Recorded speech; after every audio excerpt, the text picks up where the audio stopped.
Welcome to Jasvitha kitchen.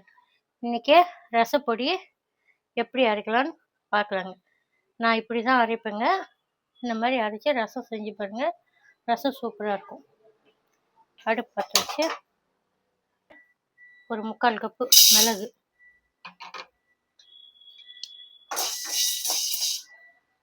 1 cup சீரகம், ரெண்டுத்தையும் ஒன்றா போட்டு வறுத்துக்கலாம். கொஞ்ச நேரம் வறுபடட்டுங்க.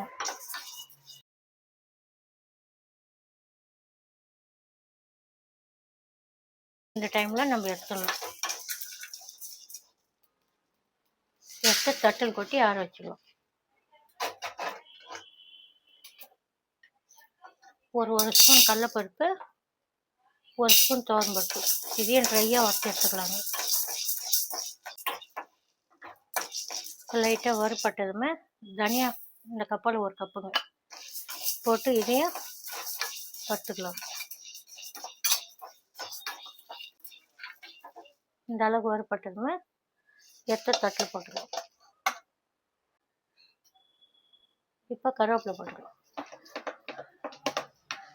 கருவேப்பிலையை கொஞ்சம் ட்ரையாக வறுத்துக்கலாம்.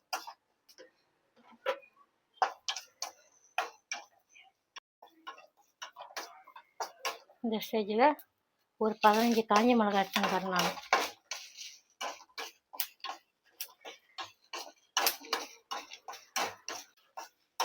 நான் எடுத்துக்கிற அளவில் 15 காஞ்ச மிளகாய் போட்டால் கரெக்டாக இருக்குங்க. அதுக்காக நான் 15 காஞ்ச மிளகாய் எடுத்துட்டேன். அந்த வறுப்பட்டு எடுத்துங்க.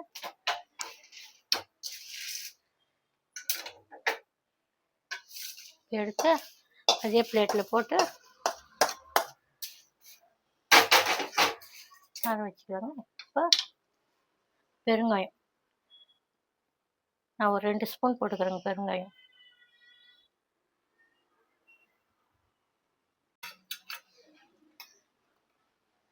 மஞ்சத்தூள் இந்த ஸ்பூனால் 1 ஸ்பூன்.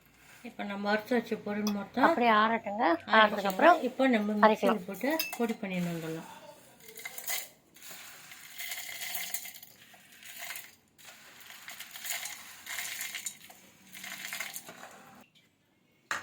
இந்த அளவுக்கு அரைச்சின்னு வந்து தட்டில் கொட்டி நல்லா ஆற வச்சு பாக்ஸில் போட்டு வச்சுக்கணும்னா ஒரு 6 மாதம் வரையும் கெட்டு போகாது. நல்லாவே இருக்குங்க. இது இந்த பொடி போட்டு ரசம் செஞ்சால் ரசம் நல்லா வாசனையாக நல்லா டேஸ்ட்டாக இருக்குங்க. ரசம் நான் போட்ட அளவுகளே போட்டு அரைச்சி பார்த்துட்டு கமெண்ட் பாக்ஸில் கமெண்ட் பண்ணுங்கள்.